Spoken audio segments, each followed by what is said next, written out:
Don't get caught red-handed. New laws go into effect today, October 1st in Connecticut. Do you know what they are?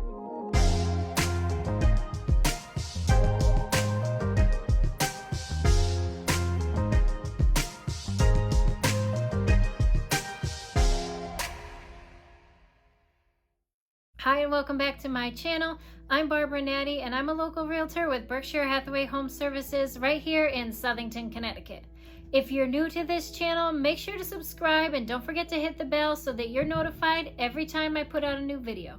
To my loyal fans, thank you so much for watching again. Your support means so much to me. Alright, let's get into it. A bunch of new laws take effect today, October 1st, 2021. But today, I've got 9 in particular that I want to point out to you. Starting off with number 1, the new rear seatbelt law. Previously in Connecticut, we did have seatbelt laws for anyone under 16 that rode in the back seat of a car. But for those passengers 16 and over, there were no seatbelts required. As of today, that has changed. Anyone, regardless of age or position in a car in Connecticut, must be wearing a seatbelt at all times. Now, this is not an offense that an officer can pull you over for, but it's something that can be added to the primary offense, like getting a speeding ticket and the police officer noticing that the passengers in the rear seat aren't belted in properly. If you are a driver over the age of 18 and get a ticket for this, your fine is $50, and drivers under the age of 18 get a fine of $75. This new law comes into effect after studies have shown from 2017 to 2020 that almost 12,600 backseat passengers were injured in car accidents, and 61 of those backseat passengers passed away from the injuries sustained in those accidents. Number 2 is the nipper surcharge. So package stores sell those little nipper bottles. They're tiny, like kind of sample bottles if you want to try a new liquor out.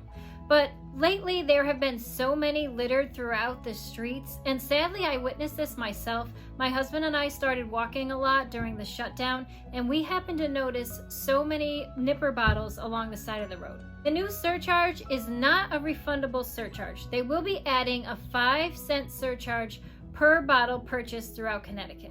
This surcharge will be given back to the towns and municipalities where the liquor bottles were sold to go to cleanup of solid waste. These cleanup efforts might either be invested in something like street sweepers or in more employees to help clean up the towns. Number 3 is the new ice cream truck laws. So sadly, last year, June 2020, a young 10-year-old boy from right here in Connecticut, Tristan, was killed when he was hit by a car after getting an ice cream. Tristan's law goes into effect today, requiring new safety equipment and operating rules for ice cream trucks. There are also new rules for drivers that go along with this law, such as you must come to a stop when an ice cream truck has its safety equipment out and slowly pass by. Number 4 is a new pedestrian law. Up until now, the law regarding pedestrians and crosswalks was that you must yield to pedestrians that are in the crosswalk.